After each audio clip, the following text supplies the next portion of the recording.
Hey there, it's Marley Major. Before we dig in, don't forget to like, subscribe, and ring that bell because you definitely don't want to miss another glorious disaster here on Every Day's a Train Wreck. Because missing an episode, now that would be a train wreck. Let's get to it.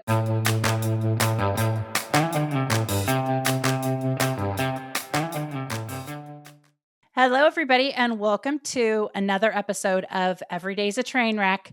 I'm your host, Marley Major, and I have a really fun pop-up guest for you named Olivia Sammons, like the fish. Now, this is kind of a funny story, and Olivia is probably wondering why she's on the podcast. Well, she wondered that before, and I told her I didn't care. I was going to have her on, and I would explain when we were on the podcast. So, Olivia is part of, I guess it's called Founders Podcast? Founders Future. Founders Future.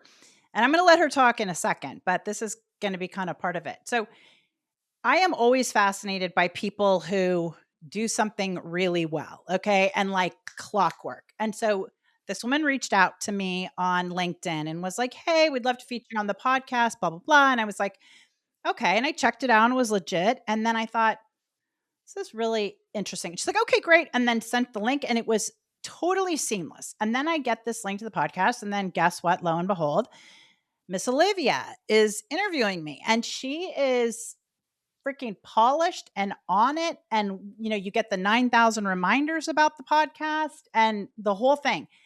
And then I say, hey, listen, I want to interview you. She's like, no, like I'm the one that like she does interview about, I want to talk about sales. I want to talk about all these things because then guess what? After I do the podcast, then they follow up with me of how to close me and can they make an appointment for their closers.io stuff. And I was like, sure. So basically that was kind of a condition of me having on the podcast what I was going to do this. So guess what? They freaking closed me. And I am now working with their company. So I want to go back now and get the dirt from Miss Olivia because she's got a great backstory. Okay. So Olivia, welcome. Thank you.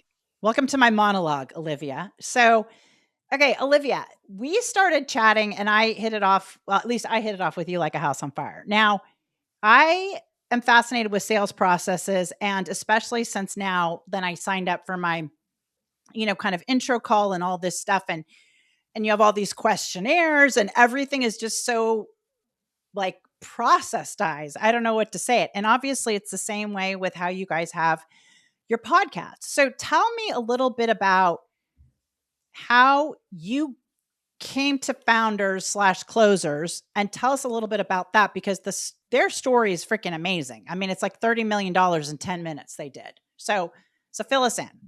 Yeah, it was actually $30 million in 5 minutes just to. Good. Somebody who can take my snark and give it right back. Yeah. Okay. So closers.io is obviously a big sales company, big sales recruitment company, amazing company. Cole Gordon, honestly, one of the best companies I've ever worked for. Amazing people. And it's very systematized, very organized. And if you have that kind of brain, it's an atmosphere you can very much thrive in because that's the kind of person they want you to be. I kind of stumbled across them and I'd been placed into a few roles. Obviously, now being a client, we help other people scale. So yep. That is implementing part of the sales team. So that's how I come through them. And then the option come up to host the podcast. I never really done anything like it before, but it very much suited me. It's very nice. It's very quick conversations and just being very customer service and just seeing how you can really help people on the other end of it as well. Being an interviewer and being quick is not easy. And you are bam, bam, bam. I mean, they sent me the link, to do your podcast and it was like, okay, you've got X amount of time and you freaking nailed it. I mean, it was definitely within that amount of time. And I was like, how? Is this some business executive that has so much experience with business that you can just talk about whatever? No, it's just, you just go down your line and knock it out. Well, first of all, how many people do you interview a week cause you're one of their podcast hosts, right? Or do you do all of them for them? No, there's a few of us that rotate it round. There's a few of us that kind of take part. I probably do about 20, 25 a week. So once you kind of have a bit of practice in the conversation, you learn a flow. Naturally, if you was going to, I don't know if you've ever worked in hospitality, Marley, but if you take what to do, I know it'd be your background. So you take an order, you have a step. Someone asks if you want a steak, what's your next question? How do you want it cooked? Yeah, what exactly. Do you want a sauce? So you kind of go through the processes like you actually would in any step. And then from there, it's just adjusting to people's answers. But if you have the common flow, Like Yeah. when you're taking an order, you can just Yep. adjust it to the same process. Okay, which is fascinating. And the reason I'm spending time on this is because so many entrepreneurs get this wrong. Like we all think in our brains, no matter how I think, no matter how big our big businesses are, we say to ourselves, "Oh, my business is different. It's unique. I couldn't have this sales process. I couldn't have," but really at the end of the day, yeah, you could. It doesn't, I mean, it's whether you're taking an order at McDonald's, right? I mean, it's kind of the same framework as like a high-end steak restaurant. It's going to be, you have slightly more steps, but there's still an order. I mean, you don't, if you're at McDonald's, you don't start with, "Thank you for coming." I mean, everything is like basically some version of, "What can I get for you?" And then, as you say, you take the steps down from there. Now, did they pick you to be one of the podcast hosts? Like, how did they suss that out of you? So when you see on the CV, I suppose I'd come out as an appointment setter, obviously, and then move through and kind of progress from there. So that's initially why I reached out to closers. The podcast opportunity just came up and it just was a good fit. And honestly, Marley, my journey on the podcast probably wasn't as clean as it seems. Like, it took me a long time to really adjust to it, to get used to the flow, to get used to the conversation. As much as I know a lot about business, mine's more in like a mum and papa sense, not so much in a let's help you scale to 1 million and plus. Like, I know about restaurants, I know about hospitality. So I know how business works, I know how brain works. You just put the two together and it you just get naturally in the flow. I Okay, think now kind of go stood on. out for me personally, more so my character on Mhm, the podcast. I'm very curious naturally. So I feel mhm.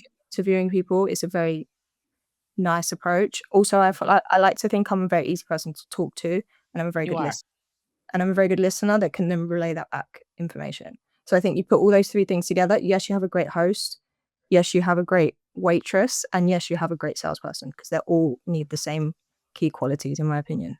But Olivia, there's a speed factor. I mean, you have a speed processing factor in your brain that few people, I mean, there are very few people that I can talk to who A, talk quickly enough for me, and B, can talk faster than I do and actually make sense. I mean, I'm not talking drunken gibberish, right? And you can do that. I mean, so when you're saying, "Oh, it wasn't quite as smooth," I mean, how long have you been hosting these podcasts? I started off last March, 9 months, 10 months ago now, nearly coming up to a year. I did it for a couple of weeks. I wasn't very good at it. And then kind of come off it, spend a long time listening to the podcast, really absorbing that information, absorbing what I needed to know. And then I just hop back on it again. And after you do so many repetitions, Yeah. you just do come naturally. I think again, I can't speak for everybody, and I really appreciate how nice you are about me, but I think it's just my brain. I have ADHD. I'm from London. Everything you do is Okay, half that's why. fast paced. It's Okay. just me So as a so character. It's not something you can learn, unfortunately. Maybe you can, and you can teach well, people. maybe you can. Yeah, but I'm the same way. I have ADHD. Everybody thinks I'm from New York. I'm not, but I might as well be because it's like bam bam. Yeah, it's like my brain doesn't go at another speed. No Now, grace. what yeah, okay, so what I'm convinced there's something too about ADHD and sales 100. and just that whole like does your founder talk at all about that or no? Not so much, and it's not so much spoken about in the culture. Obviously, I've mentioned it on the podcast several times. I know, Yeah. I think I know a lot of my colleagues. I know several of my Mhm. colleagues have it, and I know they know I have it. But I think it's just more of a neurodivergent thing. I think it's Mhm. just you'll know yourself. You have this Yep. like feeling you get with people. Like I knew before Mhm. you interviewed ADHD, you had ADHD, but you learn to read people very well. I also masked a lot growing up, and now I only discovered it when I was 27. I'm now 30, just for context. So it's I masked a lot growing up, so I got used to having a lot of conversations with people. I got used to having a lot of conversations with different person to who I am, and just very much blending into the background of a conversation. And sales is pretty much that. It's understanding people, it's reading their character, it's judging how you can relay yourself to them and mimicking their By the behavior. way, good sales has those characteristics. Most people like when you're saying blending in, a lot of times people don't think of that as a salesperson. Now, okay, this is fascinating to me. This whole because obviously neurodivergence and ADHD and all that, it's a hot, it's a hot topic these days, and I think it's going to come to the point where everybody under the sun. I mean, well, it's already coming to the point where everybody has ADD and ADHD, and now everybody's neurodivergent, et cetera, et cetera. But why do you think? Because I definitely, whether I masked it or well, I didn't find out till I was like in oh my gosh, probably 45 or something that I had it. And it was only because one of my kids was diagnosed with it. So how did you find out you had it like at 27? One of my best friends got diagnosed and she was like, Olivia, you're definitely one of us. Go and have a look. Okay. You're one of us. You're one of Yeah, us. I'm ADD, so I'm a little bit of a mix of the two. But it was just essentially that. And I didn't really understand myself growing up. Marley, if you'd met me when I was 16, I probably would Yeah. have said hello to you in the street. I was a very quiet Why? What do you mean? I just was a very quiet person. I used to keep myself to myself. I used to wear a hat, have a hood up 24/7. I didn't know how to interact with the world. I didn't understand why I was so different in the way that I was thinking or behaving. And it was just easier to kind of shelter that from people. And then ADHD gave me the confidence to be myself. It was like, okay, you can take this down. Now I understand why I think differently. Now I understand why I do So this.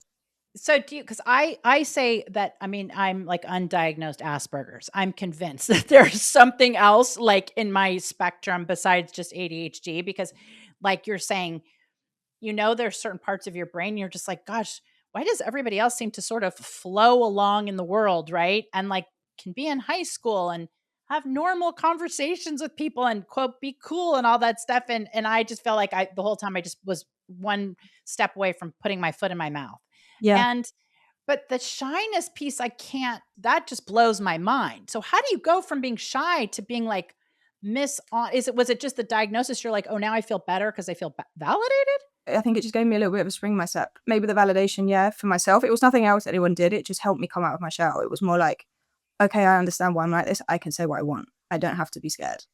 Because it was like a Got it. syndrome. It was like I offended people. I said things wrong. I was either too aggressive or like too reserved. Like I just could never kind of put my foot right. So I just found it better to just kind of pull myself away. But I'm still very much introverted. Obviously, you've only known me on podcast or through Zoom. I'm still a very calm, relaxed, very quiet person.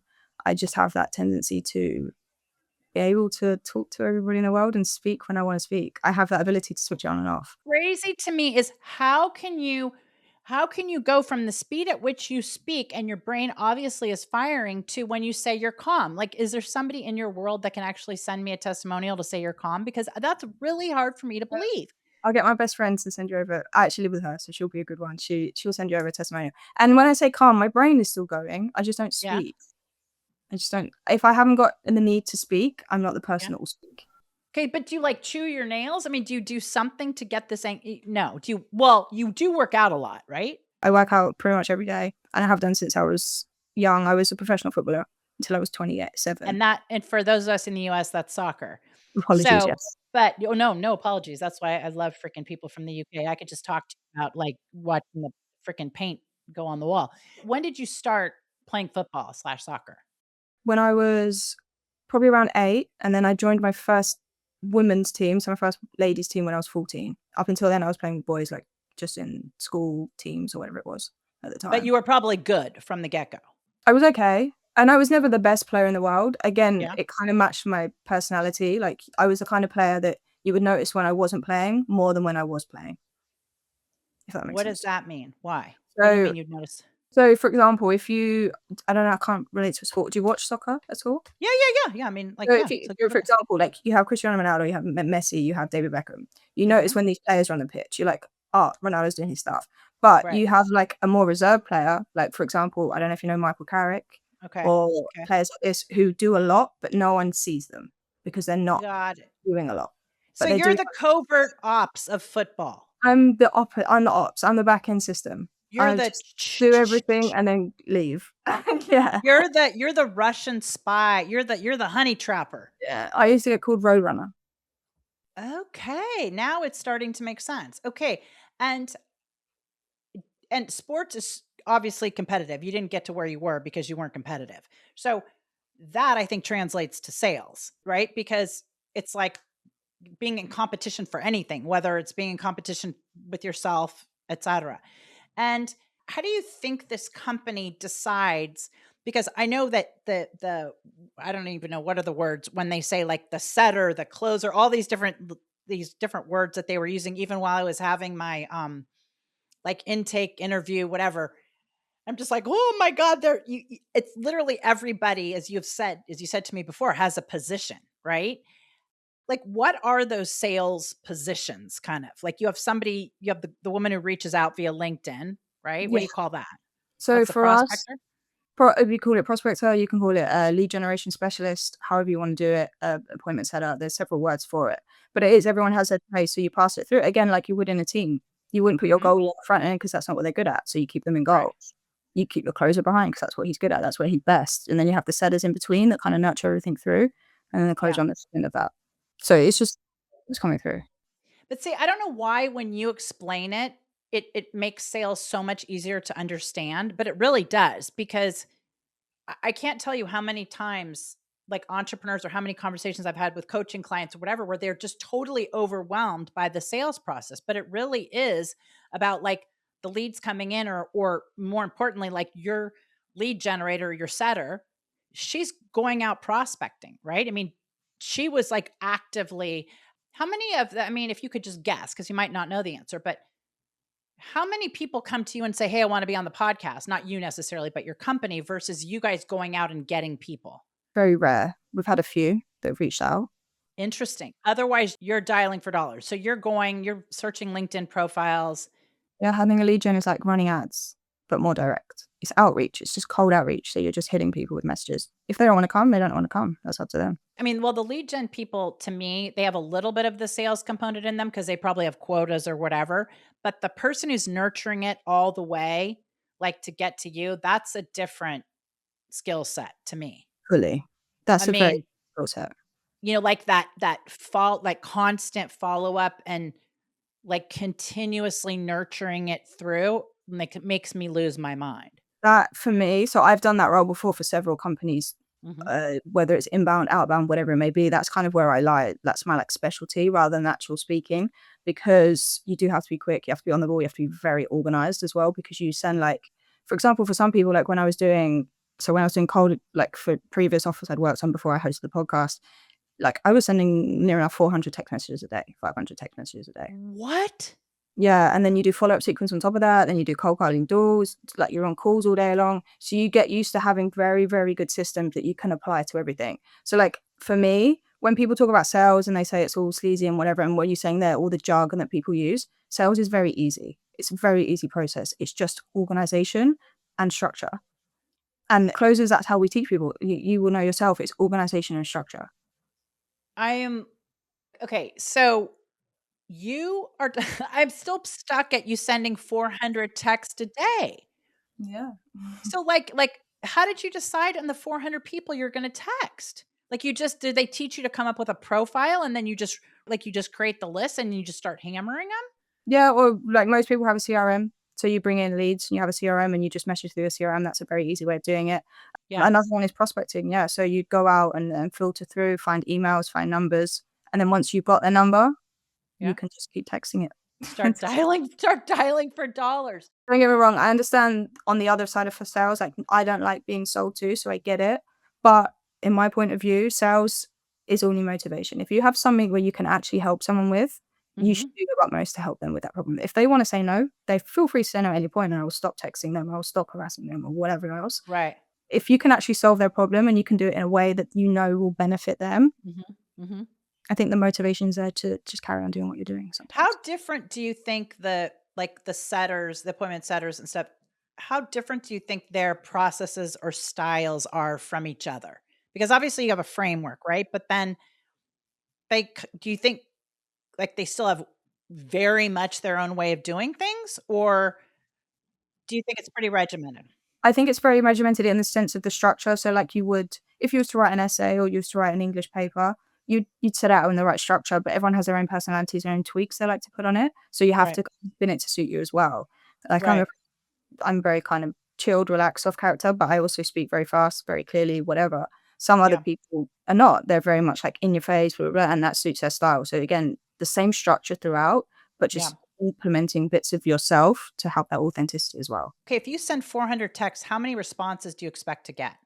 Oh, that depends on everything. The offer, the time that you send the text messages, the time of year. There's so many dependables on that. Okay, but let's say like I want to make people feel better. That's why I'm saying this. Okay. Because I think if people send out 400, they think like, oh my gosh, if I don't get 200 back, I'm doing something wrong. And that's not right. Right. You probably average around 60 or 70, 80 back. Got it. Assuming you've got a good text going out. Yeah. And it's a Yeah. hot offer depending how long the leads have been around and stuff as well, how long you've done your prospecting, if you've reached out before, if they've responded before. But Right. you would be averaging around like 60 or 70 replies, hopefully. And then when you get those 60 or 70 replies, you're not sitting there going, okay, now what am I going to do? You have the next step like ready to just hit them with. Yeah. I have everything on templates. So my personal progress, so like if you look through my my vast history on my laptop, I just have loads of note pages of text message I've sent people that I can then tweak, mess around with a little bit, and then you just implement, copy and paste. So you're always trying to be as quick as possible. Because would you say that's your number one tip for how to sell is be well, not Yeah, number one, maybe, but it's not about speed these days, right? I mean speed, but I'm talking in terms of response. So, for Yeah, example, I know we had a bit of kind of issues connecting earlier on today. I missed your email by about 10 minutes, and then I phone you. For me, right. that's rudeness. If I'm not responding to somebody and I'm not there when they're active, I'm not doing my job very well. So I have to be there and wanting responses, replying to responses within about 10 seconds as well, just Oh, so you have wow, okay. full experience. You've got to involve customer service with it. You've got to be Yeah, when they're active. You've got to yeah, think of the prospect shoes, whoever you're reaching out to. Like, I used to sell houses in the south of Spain, and we'd sell houses yeah, for like 2 million plus. But these yeah, are very busy people. So you'd be WhatsApping them at 9:30 at night. But I wanna get yeah. to them when they're on their phones. That's not their job to respond to me. My job is to get to them when they're on their phone. Ah. Okay, well, speaking of jobs, I promised you would get out on your hard stop, and I'm gonna keep my promise. But one thing I'm gonna make you do is come back and do this again because I could talk to you all day long. So, Olivia, how can people find you? I suppose LinkedIn's the best place, like everyone else, LinkedIn, Olivia Okay. Sammons. Olivia Sammons. Okay, so you guys, this was a quick convo, but one that should supercharge your sales techniques. And Olivia, I'm going to have you back.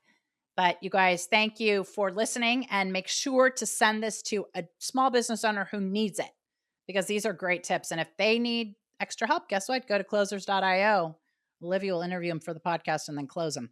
Okay. So this is Marley. Thank you so much. Make sure to subscribe, like, comment, tell a friend, and you can find me at The Profit Goddess. Have a good one. Bye